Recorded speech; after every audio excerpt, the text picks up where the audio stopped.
So with this test, it's a little bit more advanced, but it really helps you target to see if you end up having tight hip flexors and a couple other things. And I'll get Donnelly to demonstrate it.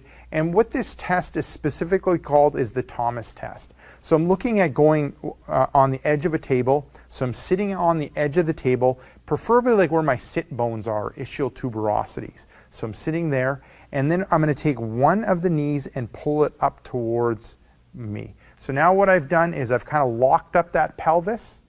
You can see Donnelly's got great posture, upright posture, and now she's going to rock back, and she's going to let that other leg hang there. And I'm looking at three different things. I'm looking for three things that could be happening. I want to see if the hamstring or the back of the thigh, if it's off of the, if it's kind of off of the mat or the plinth here. And what that'll end up showing me is hip flexor tightness. So with Donnelly, she's fine. The back of her hamstring is like below the plinth area. So she's fine when it comes to hip flexor tightness or iliopsoas tightness. The second thing I'm looking at is I want to take a look at this knee here. Now, if the bend in the knee ends up being greater than 70 degrees, then what that ends up showing me it ends up showing me that she ends up being tight in that rectus femoris. So what I'm looking at is, this ends up being 90. If it ends up being less than 70, so from here to straight, it ends up showing me that she ends up being tight in that rectus femoris muscle. So, bent to here is 90, and if she's here or more, that ends up showing me that she ends up being tight in that rectus femoris that I end up needed targeting. Now the third, so with her, she ends up being, it looks like that she's tight in that rectus femoris, and it's something that I need to work on. Then the third thing that it ends up showing me is, I'm looking at her knee and seeing how it is in line with her hip. If the knee is out to the side, that ends up showing me that she ends up having IT band tightness. So out to the side here, there ends up being tightness in the IT band. And if I see that leg out to the side, then that ends up showing me that it's something that I need to work on with her, loosening up that IT band. Perfect.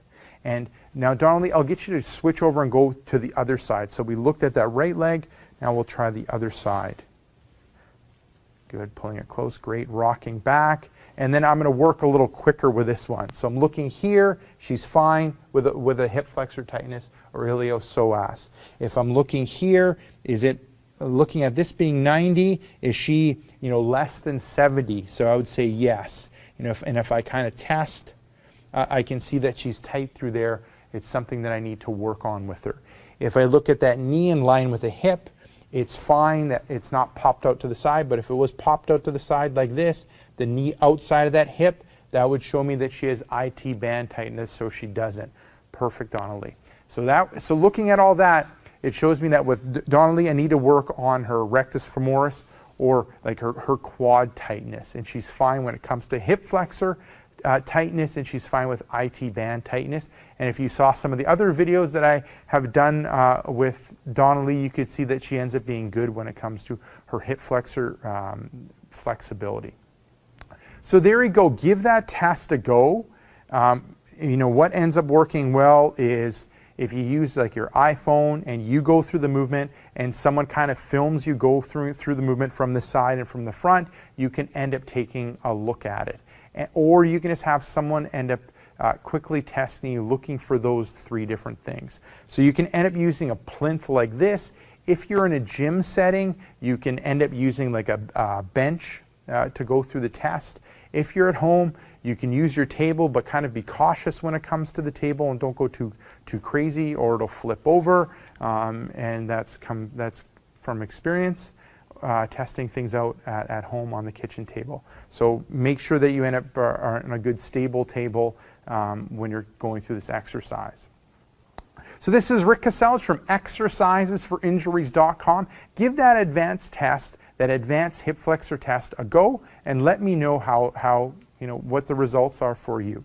So this is Rick Casells from exercisesforinjuries.com. Make sure to swing by exercisesforinjuries.com. Enter in your injury or pain. There's a good chance of an article, video, or an interview that'll help you with your injury or pain. So this is Rick Casells from exercisesforinjuries.com saying take care and bye-bye.